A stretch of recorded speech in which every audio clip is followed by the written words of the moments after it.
Welcome to Pap Smear Podcast. Today's guest is Brandt Andersen, activist, producer, director, writer, and my absolute love in life. So this is going to be a good one. Maybe it's going to be juicy, maybe not. It's going to be funny, I'll tell you that. Hola, Brandt. Hola, Allison. Welcome to the podcast that you named. The Pap Smear Podcast. That's What a good do you name. think about it? I believed in it all along. It rolls right off my tongue. I love it. How many podcasts have you done, Brandt? I've done a few. You've done a lot of interviews. Yeah, I've done a few podcasts, but I don't think I've done any like televised or with this name. I'm still trying to figure out what it is. A Pap Smear? Yeah, I mean, a Pap Smear is where you go in every year if you're like on top of your health, which I am. You and I are both on top of our health now. But you go in, stir it up, you're fully naked, and he or she shoves something in you and like scrapes. well, what is this shoving it in you thing? It's like this thing that like goes in and it's plastic and you hear them crank it. So it like opens your vaginal walls. Okay. The end. The end. And then there's a crank. There's a crank, if I'm correct on this. It sounds very medieval. Well, I'm sure through Pap Smear Podcast, we'll have sponsors that can clarify that. Okay. I'll keep listening. I'll keep listening. Are you sure there's a crank? That sounds like someone's on the other end of that. Like, does it sound like a crank? Like here's a great example. Like you get on a roller coaster and it's like a ski hat or like a construction hard hat where you have a little crank. Oh, okay. And they crank your vaginal walls open, and then they put a big long Q-tip in. Oh, I think it's a Q-tip. I think it's got like maybe like even a knife on the end. And it's got a knife. And they cut a piece. They scrape a piece of your cervix off. I don't know. Blah blah blah. The end is right. Okay. Okay. I'm not a doctor. This was something I didn't know. You're we were more going of a doctor into. than I am. I haven't read any medical diaries on this particular part of the medical. You know everything about everything. Well, I've been focusing on my medical history lately. Oh, I thought you were going to say your hysterectomy. Oh, that's a whole other. Yeah. Yeah. Why don't we tell everyone about your hysterectomy? About my recent hysterectomy. Which, by the way, he went and got snipped.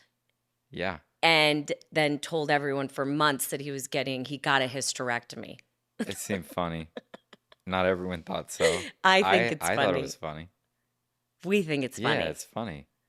Well, you were there. Now I don't even know the real name of it because we've called it a hysterectomy so many times. It's called a vasectomy. You got a vasectomy. Yeah. And I was in the room. Yeah. You were. Yeah. And you and the doctor talked about where your favorite pizza places in Chicago were the whole time. We were trying to distract you. No, that wasn't what he was doing. You may have been. Let's go walk through your... I'm uncomfortable thinking about this again. But... Well, then welcome to Pap Smear Podcast. Yeah, I'm uncomfortable. Where we make you uncomfortable. Look at me. My palms are sweating. So Brandt gets his snip. Yeah. And hysterectomy. He gets his hysterectomy, and I go in the room with you. Yeah. And it's pretty routine. I don't know this. You don't know this. It's first time. And the nurse... Most people don't have to do it multiple times. Some people get it reversed, and then they go back and get it again. Okay. I think. I don't know how they're putting your fallopian tubes back in. Jeez. Because I'm going to tell you something. I'm going to now cross my legs, by the way. Because it hurts. So I go in the room with you. Yeah. The nurse is very funny. Also, I feel like people... She was kind. Funny. Thank goodness. Yeah. And so she comes in and she's funny and she like drops off things on the table, like syringes. And then she comes back in and drops off a third syringe, remember? And she was like, she didn't say anything. I go... to the doctor. Remember, he was real cavalier about the whole thing anyway. He was like a... He had no bedside manner. It was like he was like a butcher. You see him differently because he snipped your fallopian tubes off. Yeah. I just got to be a viewer.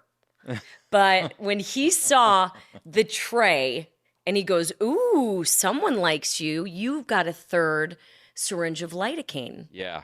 And we were like, oh, the nurse. Thank goodness. And here's this guy, and he's just like, he looked like a puppeteer. Like a butcher. Like the guy that like controls the marionette dolls. The guy that and he's slices like, your meat.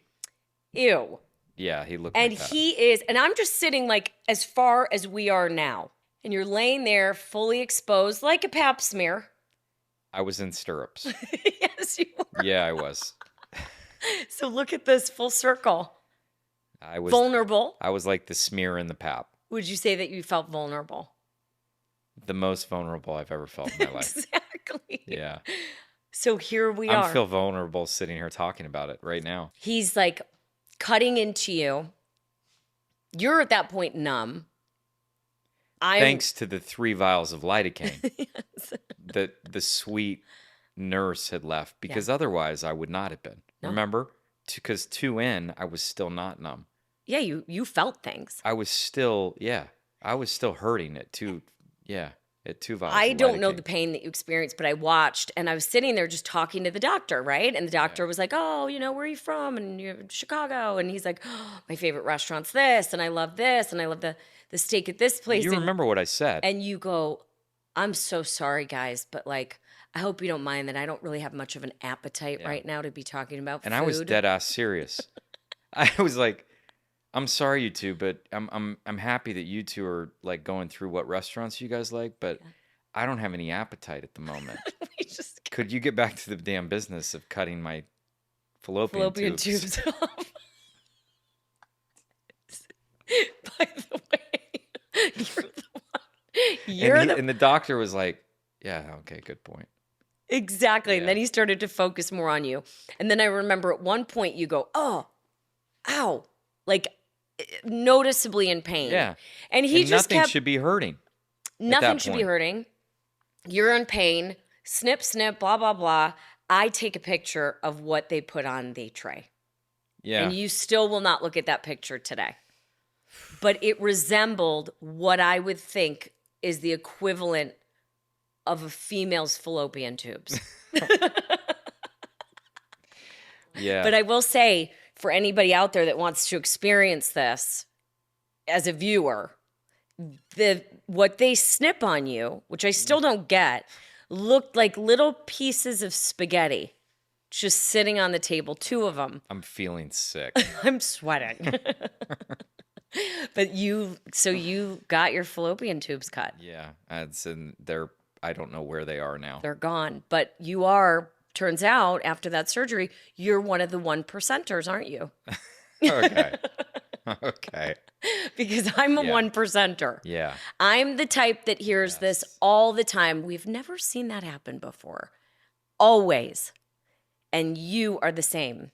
Yeah, basically it hurt for several months. You had whatever that was called, where your doctor said to you, had I known you were one of the 1%ers, I would never have done the surgery on you. Yeah, it hurt for like 3 months. You were a trooper for going with me, and I appreciated that. I wasn't going to leave you alone. I love you for doing that. I love you. Thank you for going with me. Everything with you is fun. That we laughed the whole time. The nurses, when I went back for the visit, because I thought I had testicular cancer after it hurt so bad. The nurses still remembered us being in there and laughed about it. So it was a good time. I feel like we stay with people. Yeah, we left an impression on them for sure. Yeah. This seemed fitting. You were in town for the weekend. I just started this thing. And it was like, okay, why not? Let's do this. People have read about our relationship, but like there's nothing like being in it. It's pretty, it's not like anything I've ever seen before in my life, like with my friends or my family. It is, I used to be in these relationships like in my past, and it was always like I would hear other people say like, oh, I'm with my best friend. And I'm like, oh, like, I don't believe it. Or that doesn't sound. Make the poop sound like that? Like bullshit. I didn't believe it. Yeah. until I met you. Yeah. We met at this place called the Hoffman Process. Yeah. Which is like the motto is like when you're ready for change. And couldn't be more true now. For me, I can say it couldn't be more true looking back at that and going, because in the beginning when I read it and I was like, oh, okay, whatever, right? But then coming out of it, I'm like, and having friends of ours that have gone, you truly have to live that motto. You have to be ready for change. You have to be maybe at ground zero. You have to be at a space that I was in, which was, if I keep going this way, I'll never have what I want. If I keep going down this road. It was this tipping point in my life of, in my head at that point, everything's going so great in my life except for my love life. That was where I was. That's why it was like rock bottom for me. Why can't I get this right? I got to go figure it out. Clearly it's me. I'm broken. That was my last relationship, was just like, I'm the problem. Let me go get fixed. Not like what you got. Oh, God, thank you. Thanks for bringing that right But let me go get fixed. So I go to this process, fly there, get there the night before. I give the lady my phone at check-in. She goes, no, tomorrow. And I'm like, no, now. Like, take it from me. I don't want it. I'm ready. I'm ready to detach. I'm ready to go into this, whatever this might be. So I go in and I'm one of 38 people? I think we had 38 people or whatever. And I was in the second row or third row and you were in the first row and whatever. I was just nervous and excited, but like ready for it.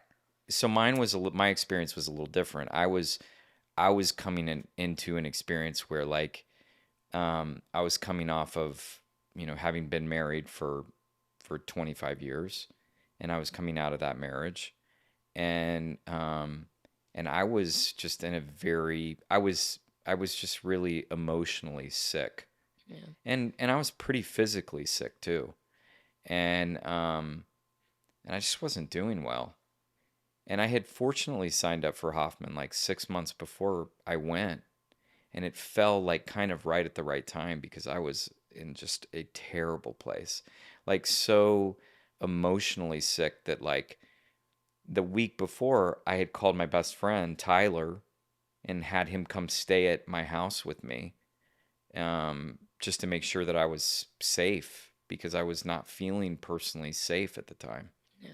And like Hoffman really changed things for me, and I think like one of the things that struck me about Hoffman was that it gave me, like, before Hoffman, like, I just didn't have the tools to get myself out of these cycles of like destructiveness that I was in. And that was not, I'm not talking about like, by destructiveness, I'm not talking about like so much just like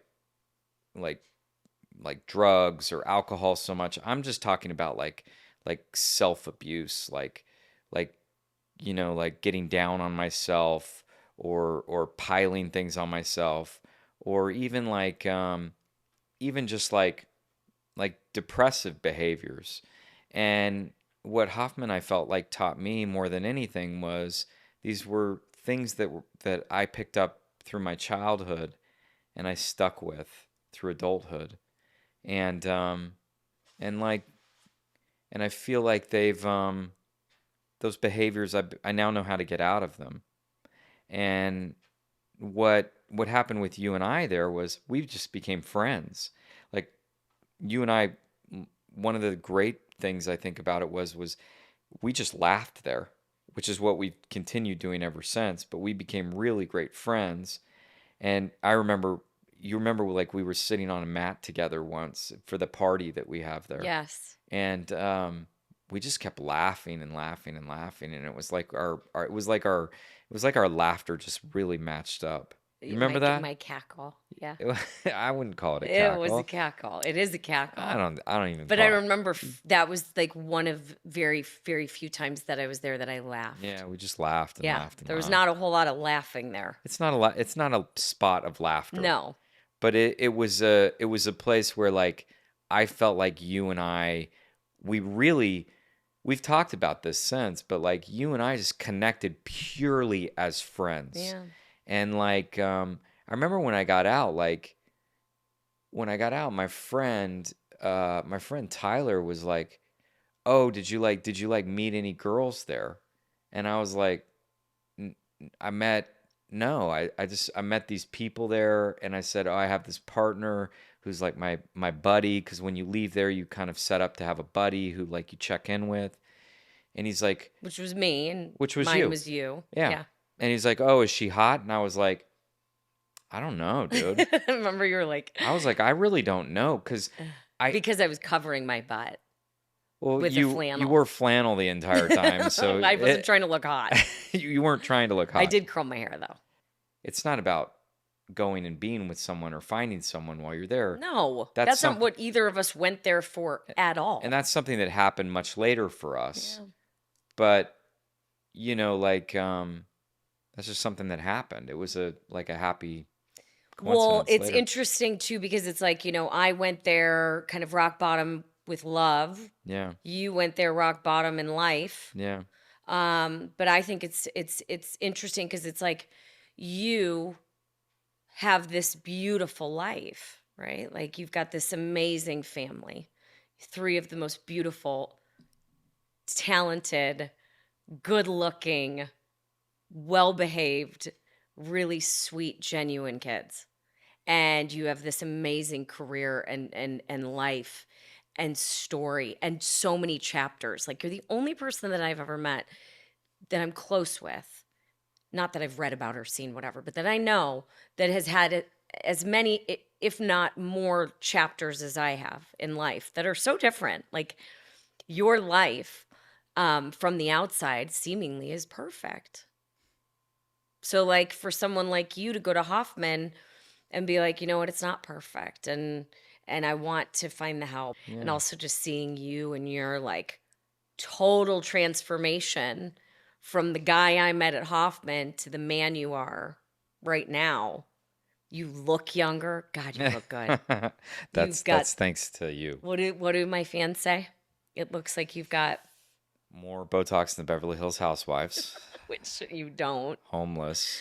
They say they watch you on Instagram. I think it's hilarious. They say like, what is it? Bring a homeless man to work day. Bring a homeless man to work day. Like how mean. No, that's mean. It's funny. It's funny. Keep them coming. It's funny. I just like to hear a little more original ones now. But you are just this different person. I mean, your health comes first. You come first, I should say, in general. Yeah. Like you come first, which is like what was one of your biggest patterns that you feel like you've broken? Well, yeah. I mean, I always put myself last before Hoffman. I mean, I didn't, and now like my health comes first. You've seen me. A lot of this has been thanks to you. It's been like stuff we talk about and then work on together. Yeah, because we both said in the beginning, like right away, it was like, I want to live. You said, I want to live. Those were big words for you. So that's a big thing. Okay, so this was interesting. I was thinking about this when we were talking about Hoffman the other day. One of the things I stopped really feeling from the time I can trace it back to about the age of 8, was I almost never felt fear for myself after the age of 8. Because at the age of 8, I got really scared one time. I told you this story. Yeah. I went in, I thought someone was trying to break in my house in Florida.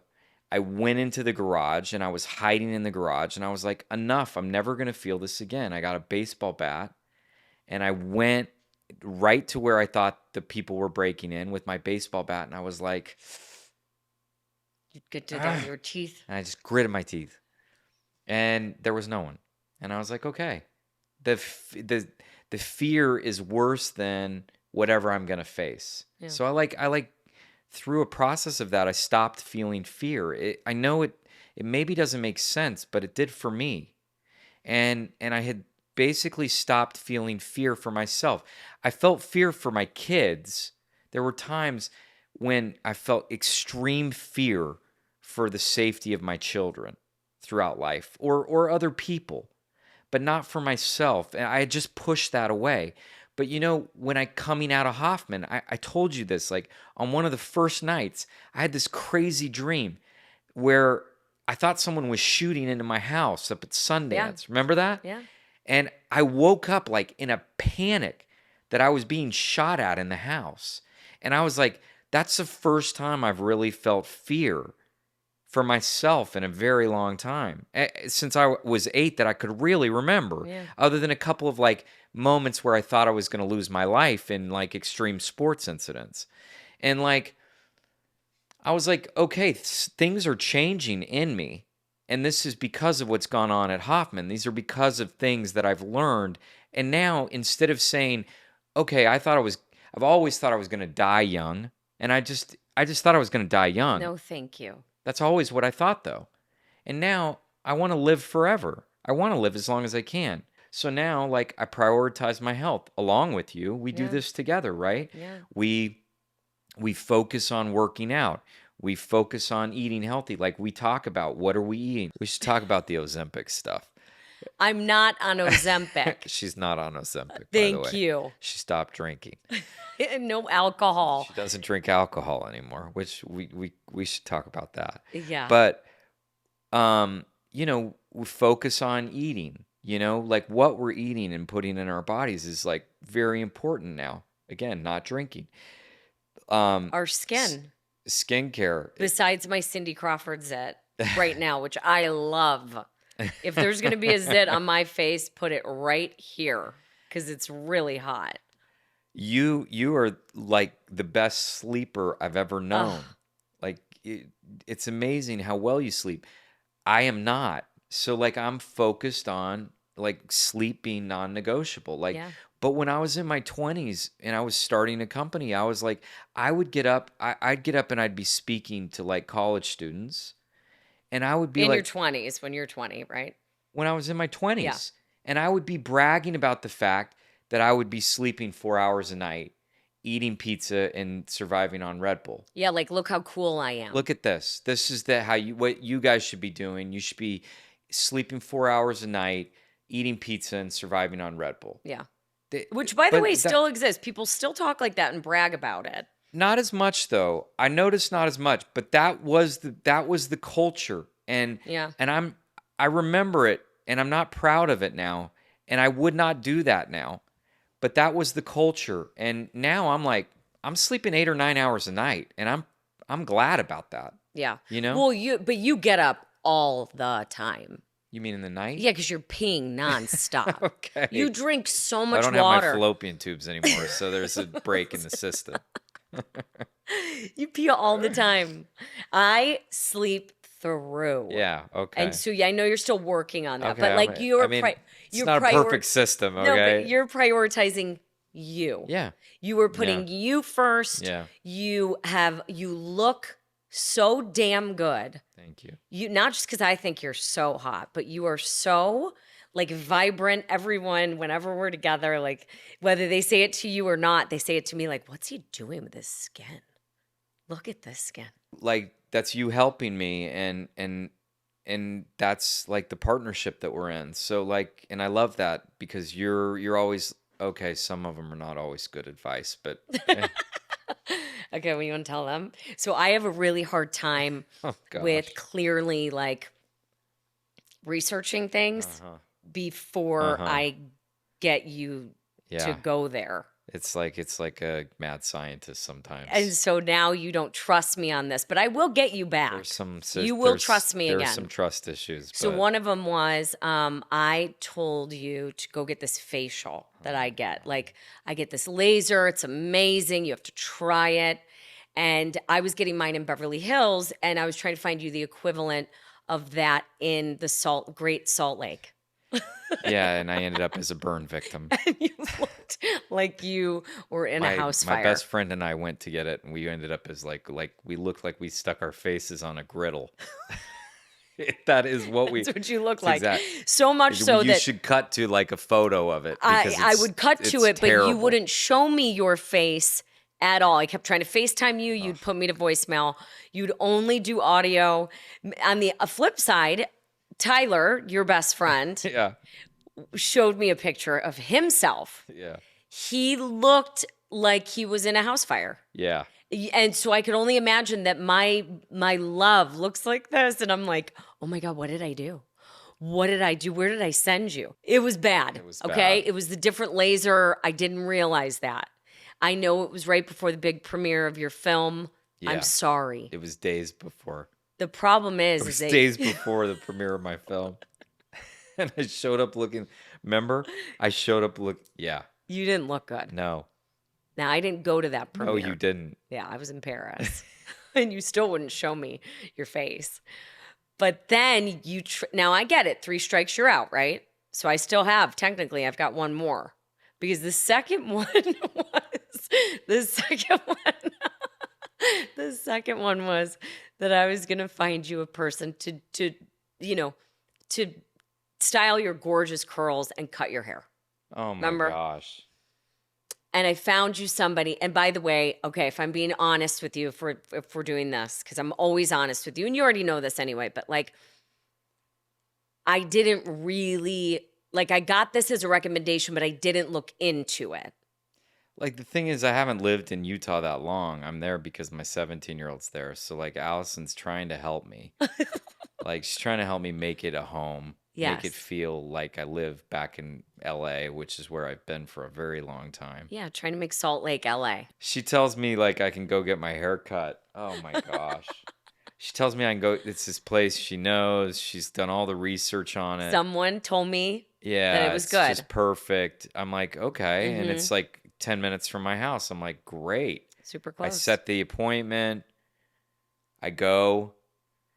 Now, first of all, I pull up to this place and it's next to a dog groomer in a strip mall. Which don't bag on that. That's like most of Vegas. Okay. There's cool, like one of my favorite sushi places is right next to a dog grooming place. Oh, okay. Okay. It's true.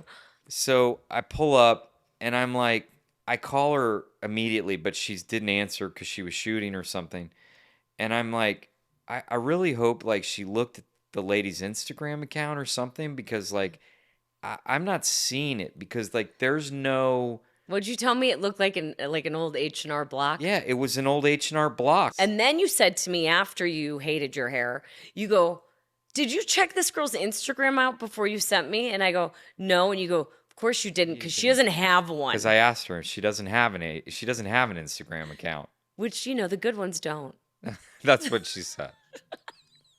She said that to you. That's what you said to me. Anyway, I fucked up your hair. Yeah. Now I still have a 3rd strike.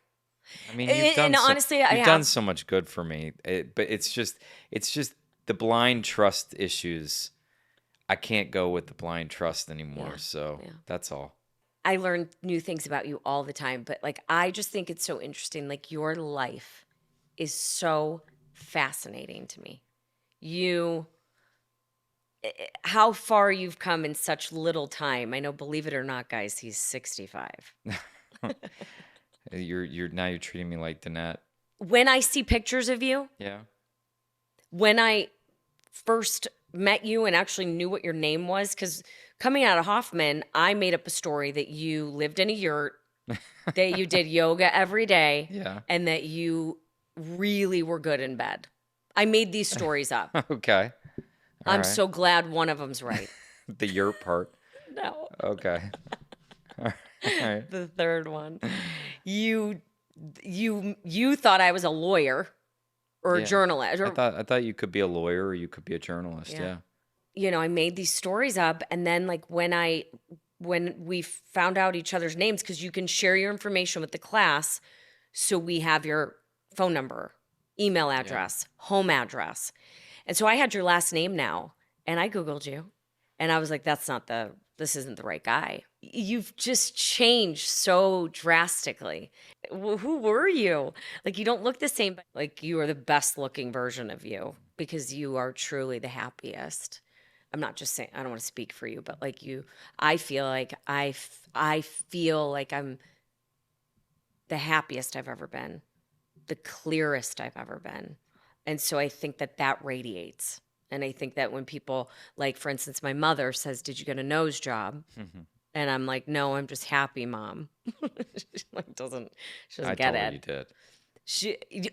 anything you tell my mother, she'll believe. And Brandt knows this now. So he made the mistake of continuing, and you continue to make this mistake of saying things to Becky. It's not a mistake anymore. So let's talk about that. So my pleasure. My mother. You really want? We're going to talk about Becky. My mother is something. I had to work through some things and worked through some things at Hoffman that brought me to a place of loving my mother. And so you've only seen this side of me. You did not know me before Hoffman. Before Hoffman, I couldn't look at my mom. I couldn't stomach her presence. Like, could not be around her. Had so much hate for her and so much history of hate. Like, you know, I was so mad at her. And coming out of Hoffman, she was the first one I called. It's a love that I feel like I experienced with my mom when I was younger. She was like my best friend. She was my everything. And so to have that back, of course, now she's in our lives. And so when I introduced you to her, it was, I believe, the first time. And Becky had just gotten her nose job. Now, my mom's 74 years old, and she's pretty damn hot. Becky's looking good. And Becky always looked good. But she just had her first nose job. First, I should say, but I'll get there. She just had her nose job. And remember, she was very unhappy with it. Yeah. Remember? Yeah. She was like, they did it the wrong way. I don't like it. We're like, didn't you just get it a week ago? Yeah. Like, don't you have to give this 9 months to really take some shape? You know, you're maybe a little swollen. She's like, no, they messed it up. They messed it up. This isn't what I wanted. And then she starts to take pictures of your nose. And she was going to give the doctor your nose. For all I know, she did. She looks like she has your nose. So she went back and got her second nose job because the first one she sent a picture of Courtney Cox. Remember that? Yeah. She got the old Cox. She sent a picture of Courtney Cox back in the Friends days. And that was her first nose job. And then the second one, she now has your nose. We don't know for sure. I don't know. But I'm pretty sure she has your nose. I think Courtney Cox would have been a better choice. So then, fast forward, we are with her, and she said, were we with her? She saw a picture of us when we were in Greece, and she said to me, like, did you get a nose job because you look really pretty? Which is not the way to compliment someone. Remember, I was like, I didn't get a nose job. Could I still just be maybe pretty to you? And then we were together, and my mom said, you look really good. What are you doing, Allison? And remember, we said we're not drinking. Yeah, I think I said you were on Ozempic. You said Allison's on Ozempic. As a joke. Okay, not funny. To my mother, she will believe everything that you say. It is funny, though. And I can promise you Becky's on Ozempic now. And it's seriously disturbing because I had to say it over and over. I'm like, I'm not on Ozempic. I swear I'm not on Ozempic. But it is funny though, because it's funny. That's our humor. Yeah, because for Christmas, you got me a t-shirt that says, I heart Ozempic. That's funny. It's hysterical. It's now flying off the shelves. Yeah, he made it at a t-shirt store. Fun fact, he made it at the t-shirt store for me for my Christmas present. His youngest son, goes into this t-shirt store, just totally random. A few hours later, unknown, sees the t-shirt, says to the guy, that's funny. The guy says, it's an inside joke with me and one of my clients. Yeah. He comes over to the house. But he's selling them already. He asked you if he could sell them. Then I'm like, knock yourself out, dude. Right, your son comes home and I'm in the t-shirt and he's like, I just saw that t-shirt. I saw that. The dude's already selling them over at the t-shirt store. You started something. I like that. Yeah. But now you have my mother thinking that I'm on Ozempic, so my mom's probably on Ozempic while she's sitting there with your nose. But the reality is, what this is going to... I think a couple of things in this story, by the way. One is, you're not on Ozempic. I know. I would know that. I know you would. But I think the reason that you're... One of the things you said is true. We're both, I think, being as honest as we've probably ever been. Yeah. That is a happier place to be. But one of the things I think might be interesting is we're both not drinking, and it's been almost 7 months. And you have a very good last drinking story. I don't know if you're willing to be vulnerable on that, but if there's I said I would, only if you don't get, I feel like you get triggered by it, but I can't speak for you. Yeah, I don't get triggered by it at all. Like I can just tell my part of that story. I'm not triggered by it at all, but you might get triggered by my version of that story. I don't want your version. So it's you that gets triggered by it. No one has a better stop drinking night than me. And your last drinking story is my last drinking story, by the way. Right. Besides that sip of whiskey you took. I'm kidding. You've stopped fully. You have stopped so much. But I would say I have not met someone yet or heard of a better last night of drinking story. It's a good last night of drinking story. Yeah. Go for it. So, okay, well. Go for it. Okay, but don't get mad. Like maybe I feel uncomfortable. I get real sweaty with it. Yeah. So here's our last night of drinking story, which was 7-ish months ago. Which if you told me a year ago that I wouldn't drink anymore, I would die laughing. I'd be like, you don't know what you're talking about. Like, I drink. We're traveling for your feature film, The Stranger's Case, which is the most brilliant film, and it's what made me fall deeper in love with you because I got to truly see you on a different level through your film. But we're touring the world with this film in the film festival circuit. And we had now been gone for like 3 weeks all over Europe. We started in London. Well, we started in New York. Then we went to London, Malta, Ischia, so many more. Yeah. We went to the Amalfi Coast. Ended in Jordan. Yeah, we went to the Middle East. So we go to the Middle East, which was not my first time. I had been there with you 2 times before and fallen in love with it. And you were going to show the film there at the film festival, right? The Amman Film Festival. So I planned this dinner after the film with your friends who are part of the royal family. And I'm so excited. And we just are having the best trip.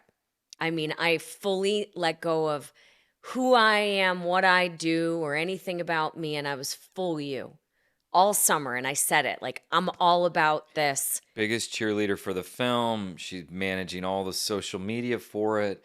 Like, the film is winning at every festival, and we're, like, picking up these fans, and, like, just everything's going right for the film.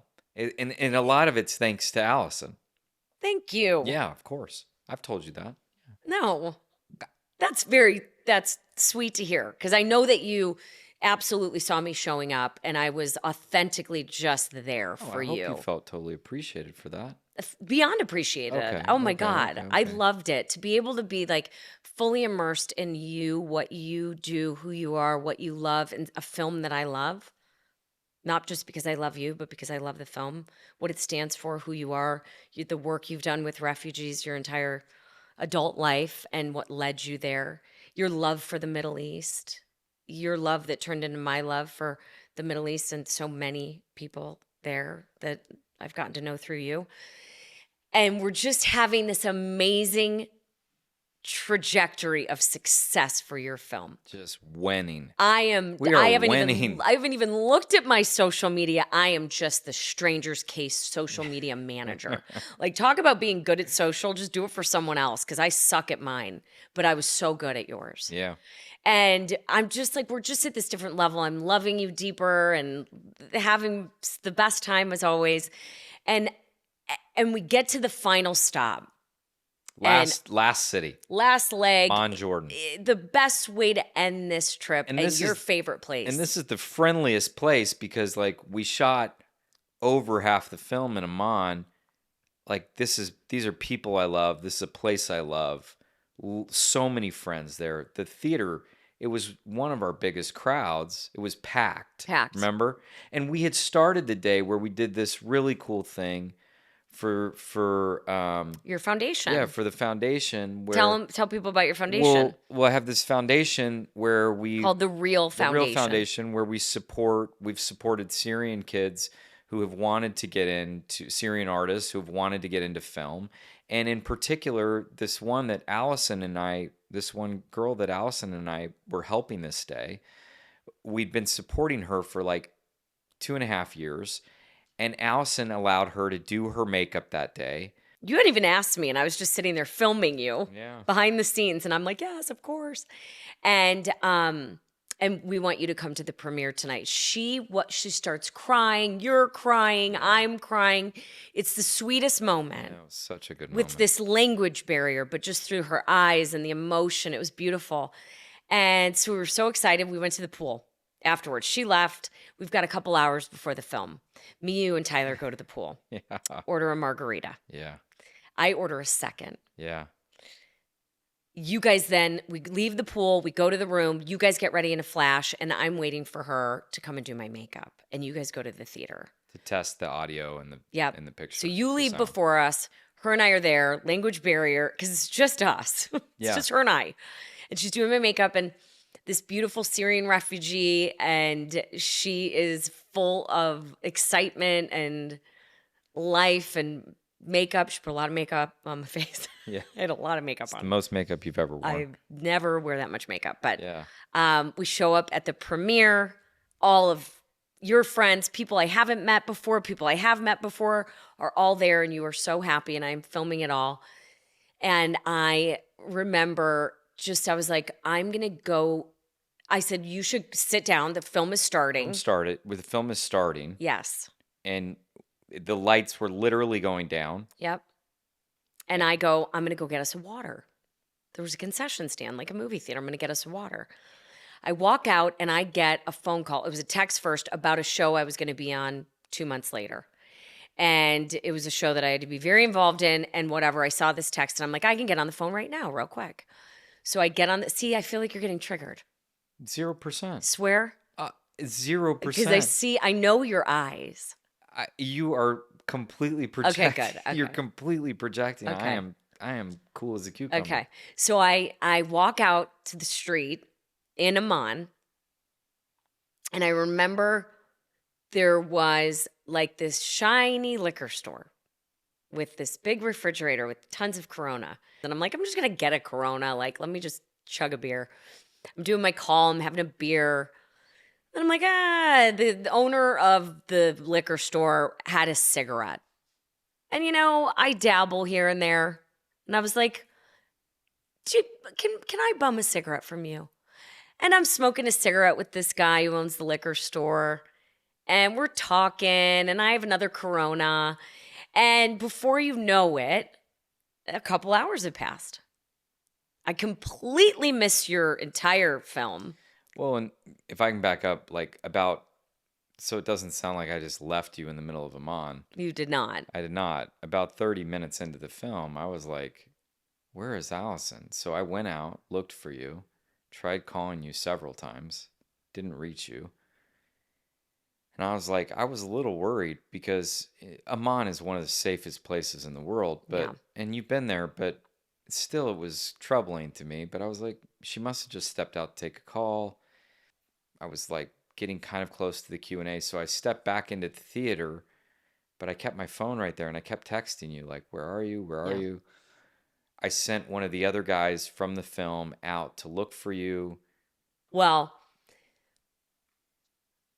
I show up at the end of the film. Everyone's walking out. You are walking out. You're like, where were you? Are you okay? I'm like, yeah, I made a new friend. Noticeably, I'm drunk. Obviously, I'm drunk. And we have this dinner that I've planned and that I've worked on for a while.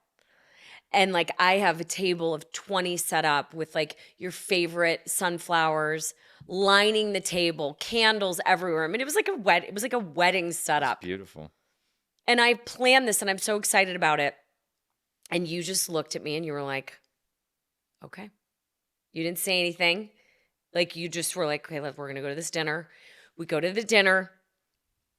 I do remember the entire night, just so you know. I was not I was drunk. And it just was not good behavior. In retrospect, it was just not good behavior. Yeah. Wasn't being respectful of my environment.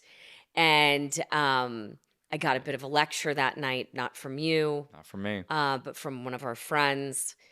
And we got back to the hotel. There was no talking, which was really good on your part.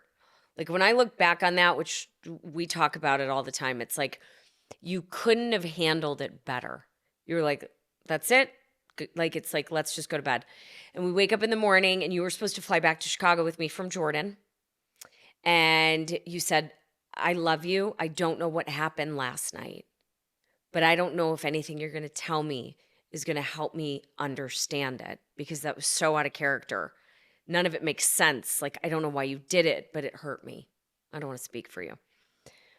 But I think verbatim, that's what you said, because I remember how mature it was, how beautifully eloquent and like well thought out it was. And you took your time to tell me that, because we packed and stuff. And you said, I am not coming back to Chicago with you. I'm going to go back to Malibu to my house. I'm going to try to figure this out and try to like, hopefully like settle things. So like, you know, we can come back to Jordan. Like, I didn't do anything that wouldn't make me come back, but like that may have tarnished our relationship with our friends. And you just said, I love you. And we are not breaking up over this, but I need some time. Well, I think what I said was, the other thing I said was you know, I'm looking for, and this was a distinction for me, and I've given this advice to friends since, but I'm looking for reasons to stay, not to go. I'm looking for reasons to stay with you, not to leave. Yeah. You know, and like I meant that. Like, I'm not looking for a reason to break up with you. So like I'm not trying to find a way to punish you here. Like, I just want to I just need to I need to figure this out. And I don't know what else to talk about with you about it. I don't know what else to say. And by the way, like, I've got a version of this too that I thought was interesting from you, that I respect the way that you handled it afterwards too, which was that, and I don't want to jump in, so maybe you should finish first and then I'll well, no, because for me, it was like I have never been, like, my past relationship was very much like, there's a fight, it's over. Yeah. That's it. There is no fixing this. Yeah. There's no way out of this. And you were so sweet in that moment to yourself to say, I need some time. But like, I'm not breaking up with you over this. I love you so much. And like, I just need to figure it out. So I thank you for that, because I've thanked you for that so many times, but like, I love you for that on a different level, because you just see me differently. You know that that's like not who I am, but it's something I did, and that this was a really ugly, spiraling process. Yeah. If it kept going. And in that moment, getting home, it was like, I'm not going to talk about this anymore. I'm just going to do something about it. I don't want to lose the best thing that's ever happened to me over alcohol. What a disgusting thing to choose over you.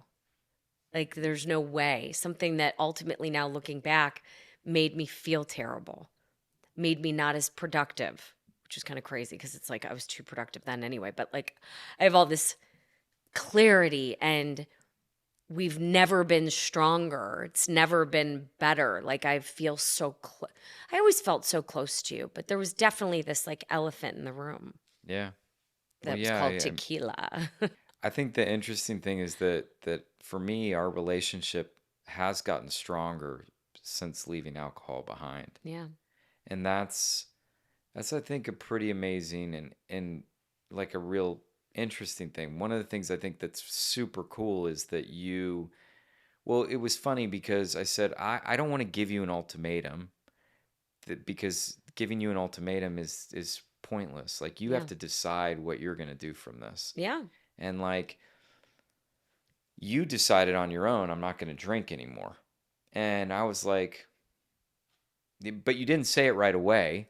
No, because I needed time, remember? Yeah, you needed time. And I was like, I was kind of like, Like in the reverse, I probably have been like, look, I just won't drink anymore. Like it's cool. I'll figure, and I would have probably like figured it out like a few days later. I would have. You also didn't drink until you were in like your 40s. Yeah.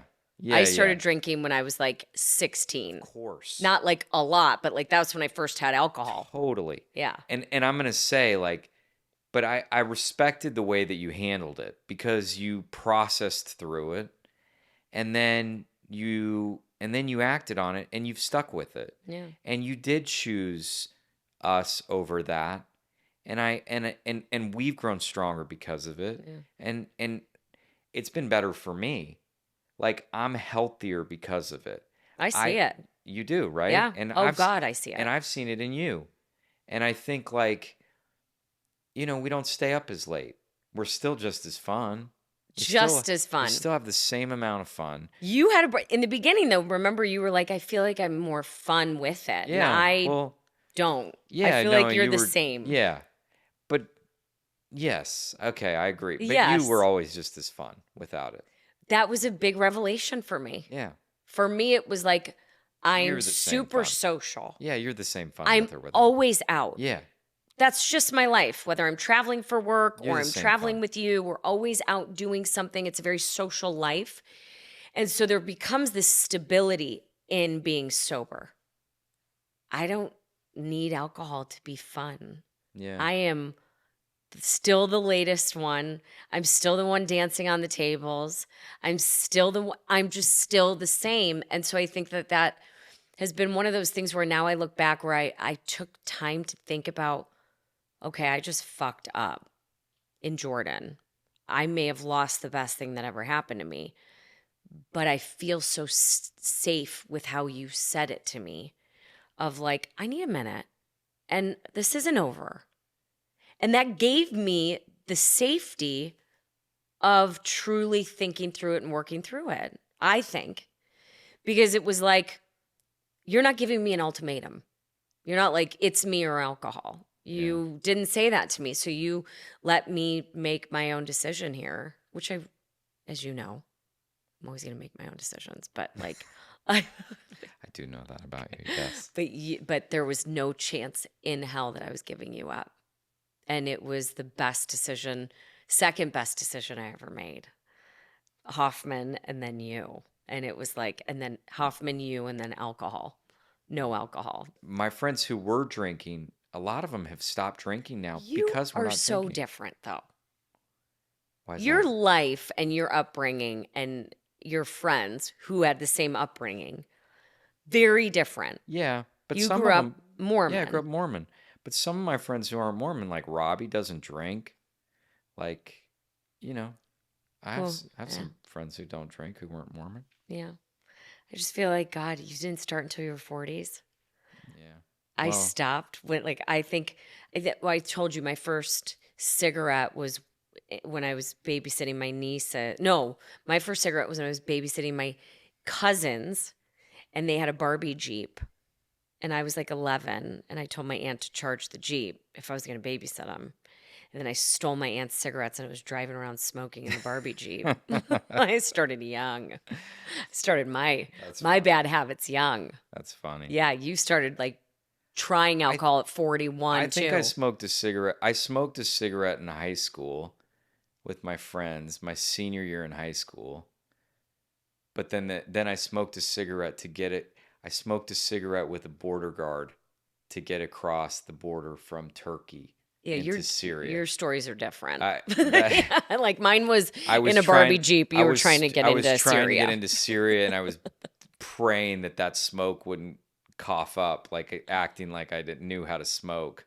A very different life than mine. Yeah. We had two very different upbringings. I was like, please don't cough this up. But here we are. Yeah. Yeah, here we are doing together. The Pap Smear podcast together. Yeah. That you named. Yeah. And you're just a driving force for me. You make me work harder. You make me work smarter. You inspire me to help others in a different way. You're so talented. Anybody that knows you and anybody that watches this that knows you are total sunshine. I want to talk to you again. Maybe you and I do a podcast with somebody else. You just have so much to share. We didn't even get into like your chapters of life. Like you have lived a life. And the fact that you're at 47 doing this, I can't wait to see what the next 40 are. But thank you for the name of the podcast. Thank you for wearing denim on denim. Shoot. My sexy cowboy. This is the first time. I wear denim on denim all the time, and then you did this for me. I love it. You're welcome. You're such a modern cowboy. You're welcome. Yeah, with your pearls and your dreads. You're welcome. All right, well, we have to take you to the airport. I love you. Love you.